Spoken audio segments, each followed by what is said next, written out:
to the world. Subscribe now to the Hot 97 YouTube channel. It's Ebro in the Morning with Laura Stiles and Rosenberg. Ebro in the Morning, Laura Stiles, Rosenberg. Give it up for our friend Carmen Perez Jay Jordan. Carmen Perez Jordan and her husband, Jay Jordan. There you go. Right. Do you like to hyphenate it?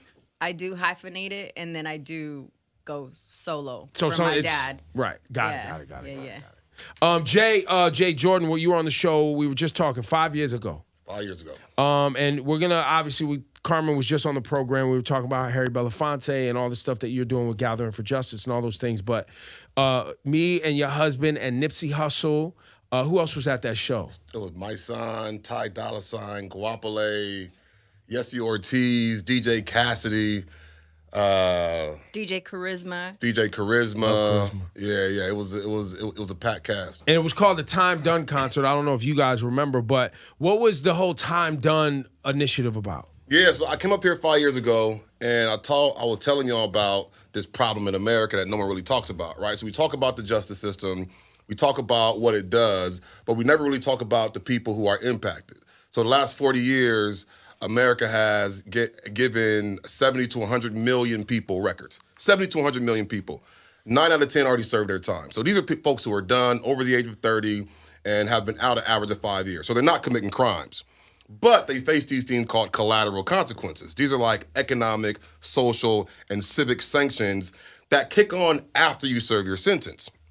So these aren't like prison, jail, probation, parole, fines, and fees. These are like, oh, you can't find a job, you can't find a house, you're restricted from coaching your son's little league team or ever adopting. Those are actual laws on the books, 40,000 of them, right? And they last forever. So people There's no sunset. There's no sunset. So what we were saying in California was, what if we have a sunset? And we called it the sunset policy. Well, we tried to write a law. I learned how to write laws. I didn't know how to write laws at all, but I learned how to write laws and said, hey, what if we write a law that makes criminal records like credit, right? You break the law, you serve your time, you pay your fines, you remain crime-free, your record goes away like credit or is sealed after a certain amount of time. The state of California said, hell no. Right? They told us it would cost upwards of $500 million. We found out that the systems... What do you mean cost? Why would it cost money to pass a law? Because the implementation of the law. So in order for me to get my record expunged, I have to go to court, right? That costs the court money. They have to process it in their systems. The systems cost money. The technicians cost money. Everything costs money. They said it will cost $500 million and above every single year to do this. And we're like, what? So we learned about the systems that govern California, these things called record repositories. And we learned a lot, right?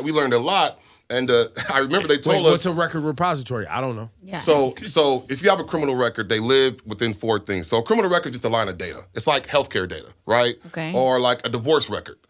It lives in 4 different repositories. The police have a data repository called the Law Enforcement Telecommunication System. This happened after 9/11. So the little computers in the car, they have access to everything.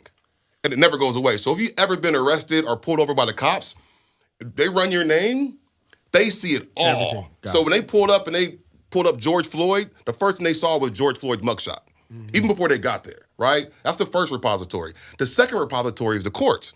This is open source data, right? You can go to the New York Supreme Court or the New York Superior Court and buy somebody's criminal record. And everyone has access to it. And these companies... But now you can buy it if it's not sealed. Can you buy it if it's sealed? It depends. Depends. There's not a record sealing process that seals records in America like you think they do, right? And this is what we found out, right? So the courts are selling this data. So they're selling people's data to these companies they worse called than Google. Background check companies, right? So when you Google on and background check companies, those companies are getting information from the courts and paying the courts or the justice system, if you will, to get your data. Okay. Yeah, and it's a $1 billion industry. Billions of dollars. And it happened after 9/11. This industry just exploded. The background check company industry exploded, right? That's the second repository. The third repository is the state DOJ or the state police. This is where you give your fingerprints. You ever go for a job and they say, we need your fingerprints? They're accessing the state database. This is just a repository that shows everything. So if you get a pardon, it shows vehicle theft and it shows you got a pardon. So if you're an employer and you're seeing somebody's rap sheet, you're seeing They stole a car, but they got a pardon too. Doesn't make any sense, right? Because you got pardoned, so why are you still showing that I stole a car? Exactly. If I didn't get convicted of a crime. Exactly, right? The fourth repository is the FBI. And it's just, they dump everything in the FBI database. Everything goes in there. So those are the 4 repositories. That's where a criminal record lives at. Because different people have access to different of those databases, it doesn't go away. There's nothing you can do. So if you get convicted of a crime, and let's be clear about something. 99% of convictions are a result of a plea bargain, meaning the DA and your lawyer come to an agreement that you are going to take this deal for a set period of time. That piece of paper is the deal, right? Nowhere on that deal does it say about these collateral consequences. So people don't even know that they're signing their life away when they take the deal. They think they're getting a deal, and they are, but they're also getting the other end of it, which is it'll always be on your record forever anyway. 100%. And there are legal restrictions to that, right? So there are consequences to actually going with the deal. Right, Huge because you got this on your record, and now people can see it when you go get a job, rent a home, try to get a car, whatever it is you're trying to do. Yep. And so when people look outside right now in America and they're like, there's homelessness everywhere. People can't find work. Why do you think that is? Or on the other end, right? I had a sibling that was in and out the system. I was always like, why can't he just get his life together, right? Why can't they just get their life together?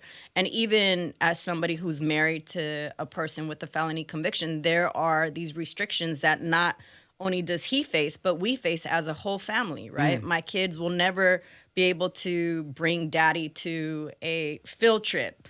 He'll never be able to coach Little League. Well, one of the things that I've always wanted to do since I was young was to adopt. I'm the youngest of 5, so adoption. I had a friend who was adopted, and that was one of the things that I mentioned to him. And when he said it to me, I was like, wait, what?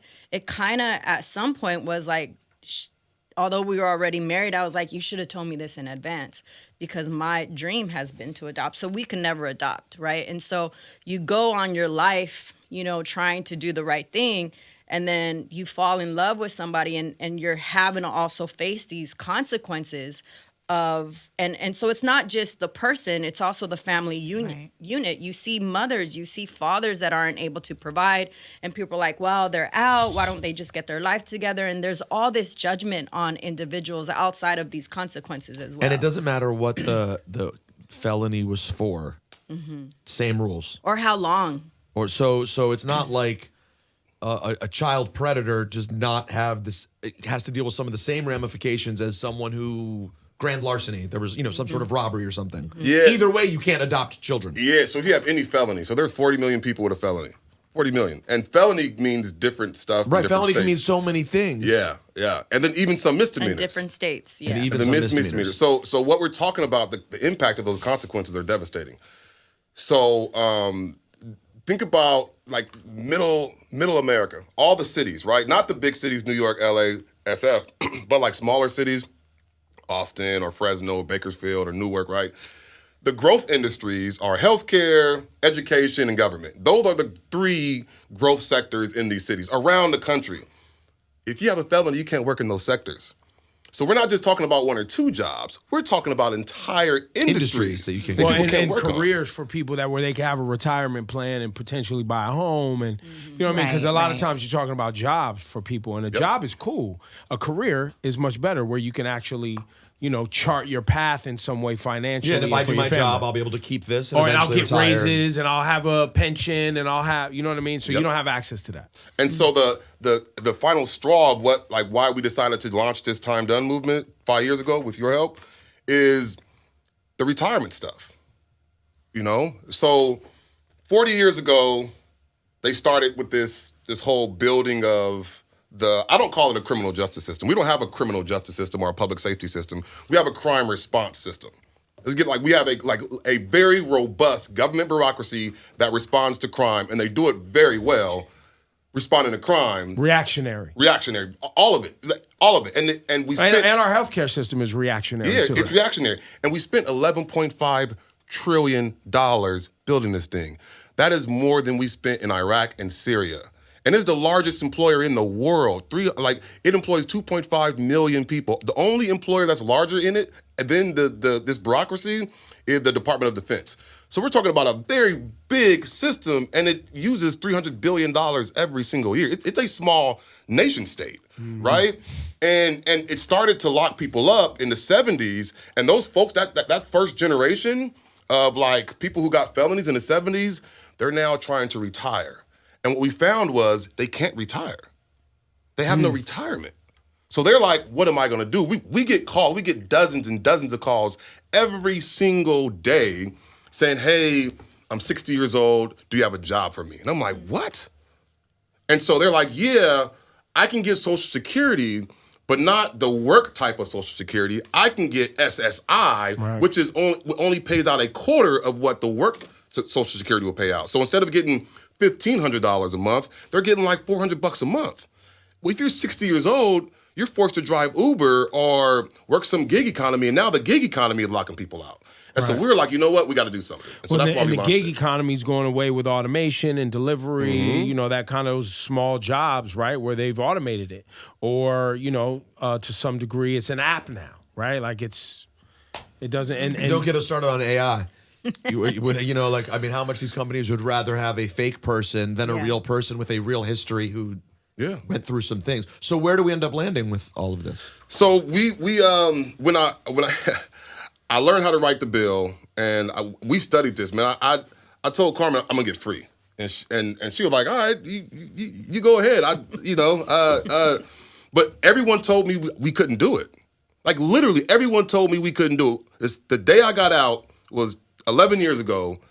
The CEO was like, yo, you'll be back. I'm like, all right, I'm not gonna be back. I got out.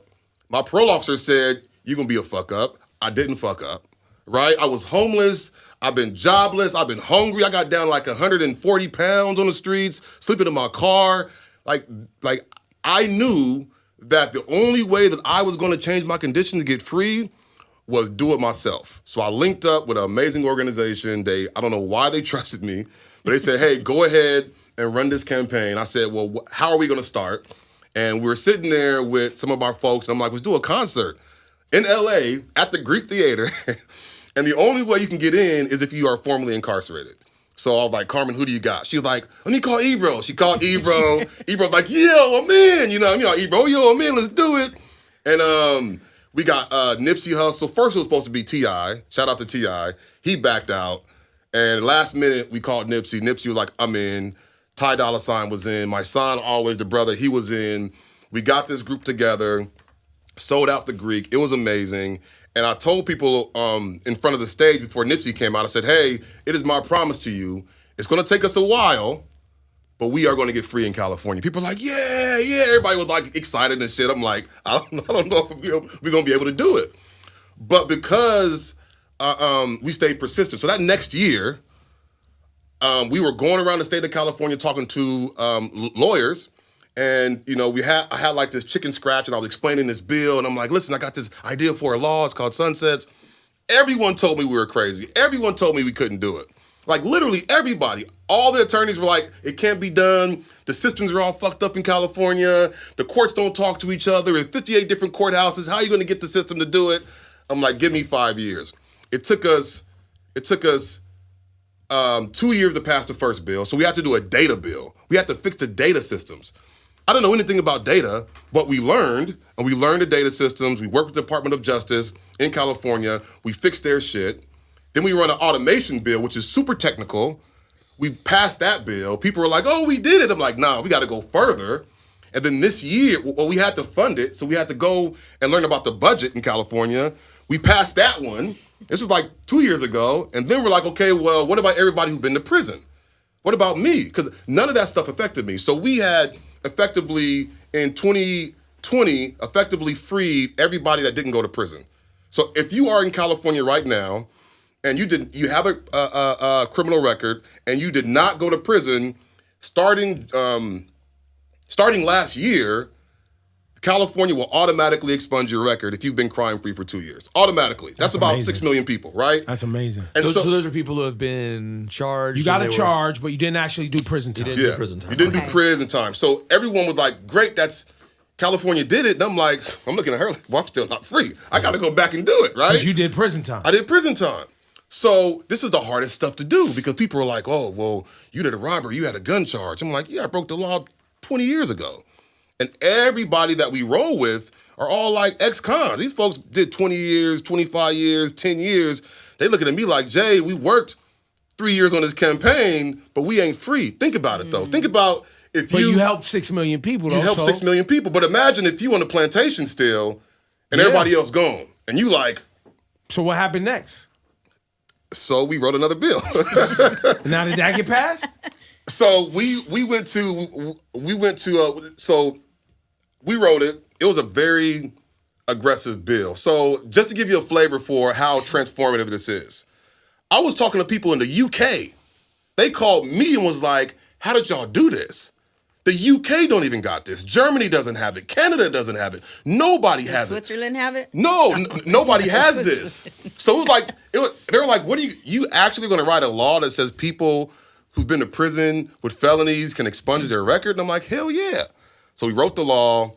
We brought 500 families up to the state of California Capitol, and the governor signed it. And he signed it in August of last year. We were on our way back to Bali, and I got the call. And he's like, hey, man, this is from the governor's office. They're calling me and like, hey, he's going to sign it, you know. And I'm like, I want the pen. I want the actual pen that he uses to sign it. He's like, I'll do you one better. He'll sign it in front of you. So I got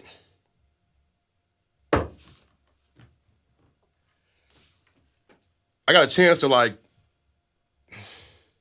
be there when my freedom was signed, yo. That's. Where you going next week, though?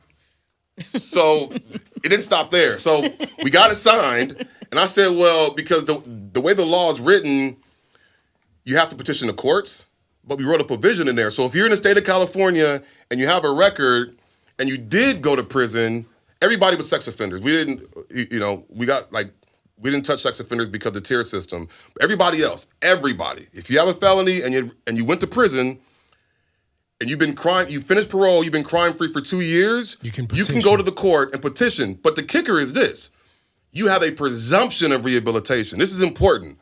And I just learned this. I was not a legal beagle. You have a presumption of rehabilitation, meaning that you are presumed rehabilitated and the court shall grant you your expungement if you've been crime-free, right? So you may have to write a character letter and some other stuff, but like you can go. At least you got an option. Literally right now, you can go. You can go right now. It says beginning January 1st, 2023, everyone except sex offenders now have access to expungement. 6 to 8 million people in California who have convictions but did not go to prison, which you talked about, will have their convictions automatically expunged after they complete probation and are crime-free for 2 years. 2 to 3 million people in California who have convictions that did lead to prison time can petition courts after they finish parole and are crime-free for 2 years. So that's a huge deal, man. Bravo, man. It's huge. So I said, hey, I'm not done yet. I said, I want to be the first person to petition. So I was the first person to petition the courts in January. We traveled back to California. I brought 6 people with me. 2 dudes I was locked up with. They were like, I called them on Facebook. I'm like, hey, man, we ain't talked in a while. I know it's weird calling you on Facebook, but meet me at the courthouse. They're like, what? I'm like, listen, trust me, we gonna get free. And they met me, and we filed our petitions. We were the first person in California. Now, next Friday, we'll be the first to stand in front of the court and tell the judge to give us our expungement. So Congratulations, and we're representing ourselves. Like, we ain't got attorneys. We're pro per. We want to do this ourselves.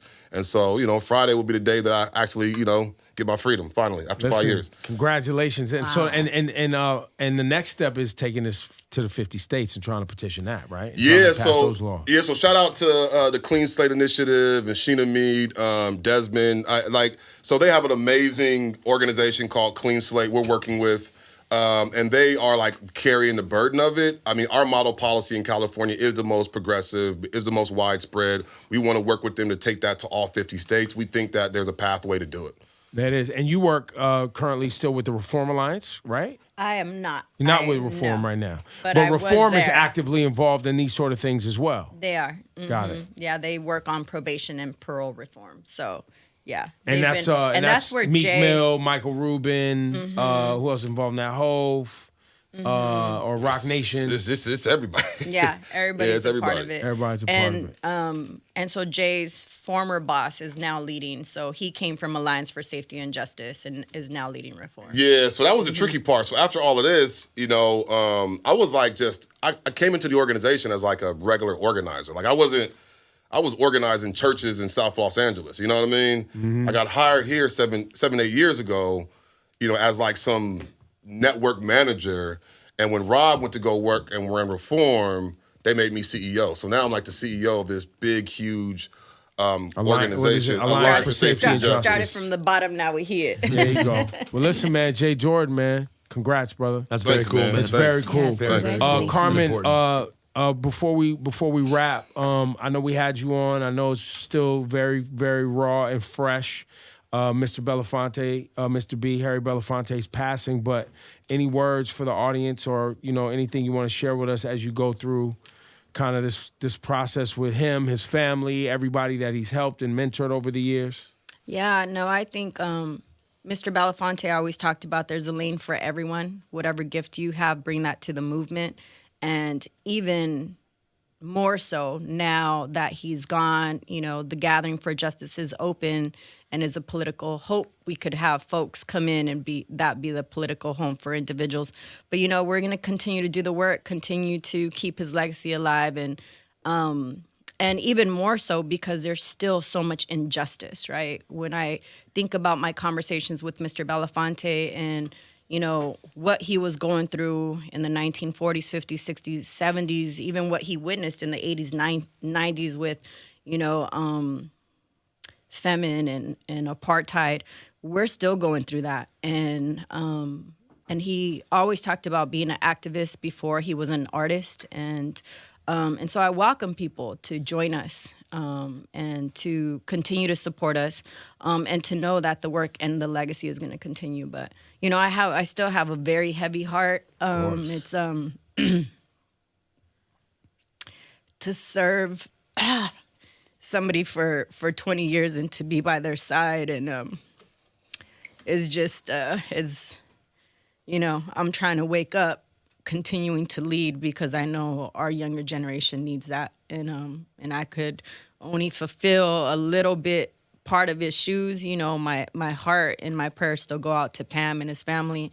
But I know a lot of people loved him. We did a celebration of life at the Lincoln Center, and there are so many people. I mean, we put this on social media, but there are like 80, 90-year-olds there, and I was like, how did they get the word?